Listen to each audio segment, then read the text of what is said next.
Bonjour à tous. Qui peut porter la voix de la jeunesse guadeloupéenne dans la crise que nous traversons? Comment faire entendre justement cette voix? Et si la solution venait précisément de la jeunesse multiple? James Laroui, représentant étudiant du pôle Guadeloupe de l'Université des Antilles, est l'invité de Franc-Parler. James Laroui, bonjour. Bonjour M. Fenderé, bonjour à toutes et à tous. Merci d'être venu sur notre plateau. Avec les autres représentants étudiants du campus de Fouillol, vous avez donc décidé de vous faire entendre dans cette crise. Pourquoi ? Eh bien parce que nous ne nous sentons pas, écoutés ni représentés même au plus haut niveau, et puis même dans les discussions, dans la jeunesse dont on parle aujourd'hui, dont on entend parler aujourd'hui, nous ne nous reconnaissons pas du tout dans ni les solutions qui sont proposées, ni même dans le questionnement qui graviterait autour de nous. Oui, donc il y a un fossé quoi. Exactement, c'est-à-dire qu'on a l'impression qu'on est une autre jeunesse, une jeunesse à part, dont on a peur de parler peut-être, je ne sais pas, mais dont on doit absolument parler aujourd'hui. Oui. Vous ne vous reconnaissez pas dans cette jeunesse qui casse, qui pille, qui brûle, qui est sur les barrages? C'est-à-dire qu'aujourd'hui, on cherche à expliquer qu'on est aussi conscient des soucis qui existent, mais on veut tenter d'apporter une réponse autre, dans un autre cadre et sous un autre format. Oui, mais cette jeunesse dont je parlais à l'instant, il faut l'entendre aussi. Tout à fait. Donc nous avons sorti un communiqué samedi et il faut savoir qu'en 3-4 jours, nous avons déjà pris des rendez-vous concrets avec les différentes personnes qui dirigent, qui décident, et nous avons donc ciblé, par rapport aux problématiques que nous avons ciblé qui va pouvoir répondre à quelles questions et comment surtout. Donc vous êtes en train de nous dire que les élus vous ont contacté, que voilà, que les choses sont enclenchées dans le bon sens? C'est-à-dire qu'on a saisi l'opportunité que nous donnait le gouvernement, puisque il y a eu donc un mandat donné à la rectrice et au préfet pour pouvoir agir sur certains points, mais on est aussi conscient que d'autres points relèvent du privé, s'agissant en fait de la téléphonie ou autre, et d'autres points relèvent des compétences de la région. Donc nous allons effectuer un travail avec l'ensemble des représentants étudiants pour pouvoir donc proposer à ces 3 acteurs différents des solutions pour les problèmes qui existent et aussi leur proposer donc un accompagnement via nos compétences. En fait, vous êtes porte-parole avec les autres, hein, vous n'êtes pas le seul au niveau de l'université, représentant de cette jeunesse, j'allais dire, qui n'a pas de problème. Alors, comparé aux autres. C'est-à-dire que dans l'imaginaire collectif, nous sommes bien lotis, etc. Mais on se rend compte que non, c'est tout à fait faux. Ou moins mal lotis. Moins mal lotis, c'est pas vrai non plus, parce que vous savez qu'il y a des jeunes quand même qui viennent des quartiers et qui étudient aussi, donc il ne faut pas en fait créer un amalgame.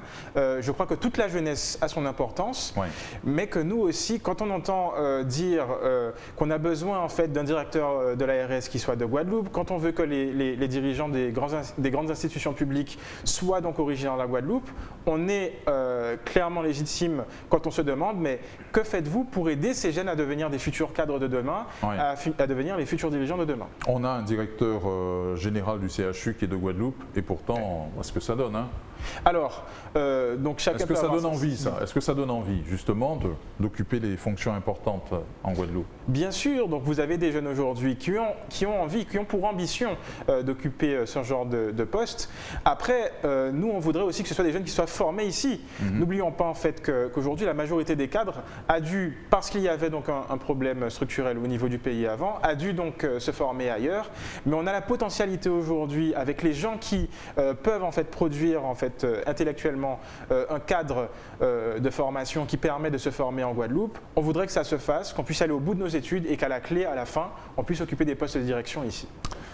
Les élus locaux ont présenté aujourd'hui leur méthode pour engager les négociations avec le collectif des organisations en lutte. Un temps pour traiter les urgences, là, tout de suite, et un autre temps plus long pour les sujets de fond. Vous adhérez à cette démarche? Pas du tout, ce n'est pas du tout la méthode de travail que nous proposons. Au contraire, il ne s'agit pas ici de présenter en fait un cahier de doléances. Nous, on vient avec un cahier de propositions. C'est-à-dire que, suivant toutes les revendications qu'on a en fait actuellement, nous avons donc déconstruit le travail, nous avons ciblé quel acteur pouvait répondre à quelle problématique et nous leur disons comment faire. et nous proposons donc à ces différents acteurs donc des réunions avec donc un plan déjà établi. On essaye même d'aller plus loin grâce aux compétences que nous avons acquises dans les formations respectives. On essaie de leur fournir aussi un moyen, pour tout ce qui est financier, on cherche à leur proposer des endroits où trouver les financements. Je parle par exemple ici de France Relance, pour tout ce qui a trait au développement de la fibre aux Antilles. Je parle par exemple de tout ce que la loi permet de faire en termes d'aménagement. Et donc voilà, c'est notre façon de faire, c'est d'accompagner au mieux, de proposer donc vraiment nos compétences au service des acteurs qui peuvent résoudre nos problèmes. Quelles sont pour vous les questions urgentes à traiter et les moins urgentes ? Pour moi, tout est une urgence aujourd'hui en Guadeloupe parce que la présidente de région ne cesse de dire que nous avons 40 ans de retard. Maintenant, qu'est-ce qui est fait en fait pour rattraper ces 40 ans de retard? Eh bien, vous avez donc aujourd'hui des questions, tout ce qui touche au pouvoir d'achat des étudiants. Comment accepter que les études coûtent plus cher en Guadeloupe qu'en France hexagonale? Ce n'est pas normal. Donc, il faut pouvoir mettre en place avec le rectorat et avec la direction du CROUS et la préfecture un moyen de faire en sorte que proportionnellement, au vu de la situation économique de la Guadeloupe, on ait donc les mêmes aides qu'un étudiant qui habite en France hexagonale, ce qui est tout à fait normal dans les faits, mais qui ne se fait pas du tout, ni ici, ni à la Martinique, ni à la Réunion, ni à la Guyane. Oui. Voilà. Et donc il faut changer tout ça. Il ne faut pas uniquement changer, mais améliorer les choses, puisqu'il y a en fait un potentiel existant. Mais nous voulons donc apporter une vision nouvelle, une vision 2.0 à tout ce qui peut être fait et aussi proposer, c'est très important ce versant-là, proposer nos compétences pour agir donc, sur ces points très rapidement. Et comment votre démarche a-t-elle été accueillie par nos élus ? Alors très bien justement, c'est-à-dire qu'on a eu des contacts avec des personnes du monde socio-professionnel et socio-économique de la Guadeloupe et ils ont tous dit la même chose, c'est qu'ils trouvent que c'est une démarche vraiment saine, qu'ils trouvent aussi que c'est bien construit, que les propos étaient bien construits et que la réalité, c'est une réalité que tout le monde constate, mais sur laquelle personne n'a jamais voulu agir. Et ne serait-ce que la semaine prochaine, donc nous avons donc déjà un planning, d'abord avec la région, avec un opérateur, le leader des opérateurs en Guadeloupe, et aussi avec le rectorat et la préfecture, pour pouvoir justement travailler sur ces points-là. Évidemment, vous souhaitez prendre toute votre place dans les discussions qui vont venir. Eh bien écoutez, M. Fenderi, quand on parle de donner leur chance aux jeunes, ça passe aussi par là. C'est-à-dire que le jeune qui demain va participer à une réunion pour pouvoir mettre en place un projet pour accompagner les jeunes sur certains points par rapport à l'insertion, quand on va devoir contacter les entreprises pour voir si on peut mettre une plateforme de stage plus performante que celle qui existe, ou si simplement la région fait appel aux étudiants en informatique de l'université pour pouvoir reprendre leur site internet ou quoi, et bien là, vous mobilisez les connaissances des jeunes, vous démontrez en fait que les connaissances qu'ils ont acquises lors des études ici sont quand même bien, et en même temps, ces jeunes-là, ça leur fait une première expérience professionnelle. Donc plus tard, sur un portfolio, ça peut apparaître, et eux, ça leur donne confiance, et ça leur donnera espoir dans l'avenir en Guadeloupe. Très bien. Comment faire pour assurer à la jeunesse guadeloupéenne cette représentativité qui lui fait défaut ? Alors déjà, nous à notre niveau, même si nous sommes élus par les étudiants, il faut que nous puissions déjà les sonder. Donc nous avons en fait déconstruit le travail en deux parties. Donc une partie qui va concerner en fait la politique intra-universitaire, donc ce qu'il faut au niveau des formations, au niveau en fait de l'accompagnement, ce qu'il faut en plus, puisque c'est l'une des compétences de la rectrice et de la préfecture, d'après le mandat qu'ils ont reçu du président de la République. Et à côté, donc tout ce qui est extra-universitaire. Maintenant, tout ce qui touche à la vie chère, aux infrastructures sportives et culturelles, comment faire, pourquoi faire aussi, c'est très important parce qu'il ne s'agit pas de faire et pour dire qu'on a fait, mais il faut que derrière, il y ait une réalité économique derrière et donc je crois que les étudiants sont très fiers de pouvoir en fait contribuer de cette façon-là. Faut-il creuser l'idée d'un conseil représentatif de la jeunesse guadeloupéenne, de toute la jeunesse guadeloupéenne?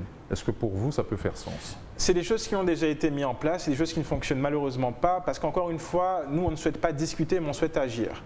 Et je crois que quand vous mettez en place des conseils à droite et à gauche pour donner une pseudo-représentativité, les gens parlent beaucoup, mais derrière, est-ce qu'il y a des actions réelles qui sont menées? Je ne pense pas. Je pense par contre qu'on peut mettre ce qu'on appelle des budgets participatifs, qu'on peut mettre en place ce dispositif au niveau de la région, qui pourrait permettre aux étudiants de proposer donc des actions, des projets donc chiffrés. Là, vous parlez des étudiants, je parle de la jeunesse. Ah non, mais quand je vous parle des étudiants, tout à fait, c'est-à-dire que moi j'utilise le mot étudiant parce que je suis représentant étudiant, mais ici je vous parle des 16-27 ans. Très bien. D'accord. Il y a aussi les jeunes actifs, donc vous avez des étudiants des jeunes, permettez-moi en fait de faire l'amalgame, mais des jeunes en fait qui ont envie de monter une start-up, une junior entreprise, eh bien il faut qu'on puisse les aider de A à Z.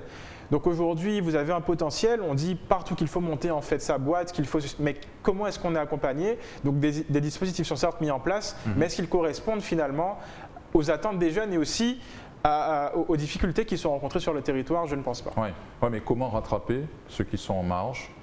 Comment les aider? Comment leur donner espoir? Eh bien tout simplement en intégrant Parce que les accidents de la vie, ça peut arriver. Hein, ces jeunes-là, ils ne sont pas perdus pour autant. Donc il y a peut-être des choses à faire aussi. Oui, il y a des choses à faire, mais les choses qui sont à faire, c'est nous prendre en considération et nous associer aux réunions déjà existantes. Et nous donner la chance de rencontrer en fait physiquement des personnes qui décident et de nous laisser leur proposer donc des idées, des projets, et qu'on puisse aussi servir un peu l'intérêt de la communauté. Très bien. James Laroui, être jeune en Guadeloupe en 2021, bientôt 2022, compliqué? Ça coûte cher. Plus compliqué qu'ailleurs? Ça coûte très cher. C'est-à-dire qu'aujourd'hui, l'une des principales causes du départ des étudiants, des jeunes pardon, de la Guadeloupe, c'est le portefeuille, donc la gestion du portefeuille. On sait très bien en fait, la vie est plus chère ici qu'ailleurs, et aussi c'est très compliqué de trouver une entreprise pour faire un stage, pour d'avoir des jobs étudiants aussi, donc c'est plus simple quand on est à Montréal, quand on est à Paris, quand on est à Lyon.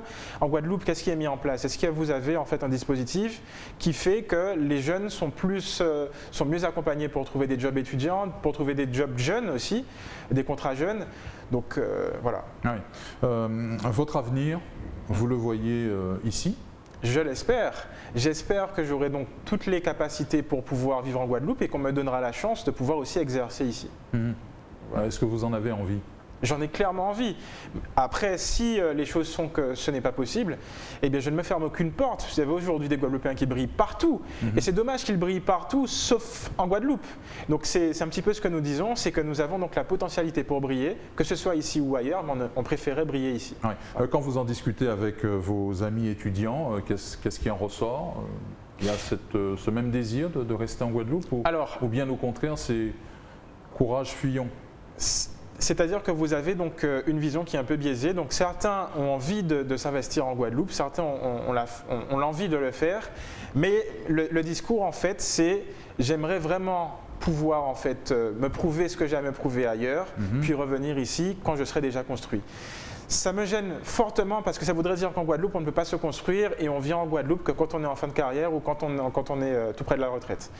Je pense qu'aujourd'hui, il faut construire la Guadeloupe, donc il faut créer donc de nouvelles familles en Guadeloupe avec des jeunes actifs qui ont envie aussi de développer leur pays. Et pour moi, il faudrait donc que des dispositifs soient mis en place pour encourager finalement les jeunes à investir aussi dans leur pays, pour encourager les entreprises à investir aussi sur les jeunes de leur pays et pour qu'on puisse finalement demain avoir de futurs nouveaux dirigeants qui sont en fait finalement, qui se sont construits en fait en Guadeloupe et qui ont réussi en Guadeloupe. Très bien. James Laroui, merci d'être venu jusqu'à nous dans cette émission. Merci beaucoup. Merci de nous avoir donné la parole. Donc, on espère que tout ça aboutira. On espère qu'il y aura des choses visibles qui seront faites très prochainement. Et on remercie également en fait toutes les personnes, dirigeantes ou non, qui nous ont contactés, qui nous ont donné la force. Et puis, on envoie donc le soutien à tous ces étudiants qui devront passer des concours bientôt nationaux, qui n'ont pas été aussi bien lotis que ceux qui les préparent ailleurs. Et on demandera aussi aux parents de continuer à soutenir, au moins psychologiquement, leurs enfants qui sont en grande détresse bien souvent quand ils étudient ici ou bien quand ils cherchent du travail ici et qu'ils sont jeunes. Voilà. Bonne continuation à vous. Merci. Merci à vous de nous avoir suivis, merci pour votre fidélité. On se retrouve demain pour une nouvelle édition de votre émission Franc Parler.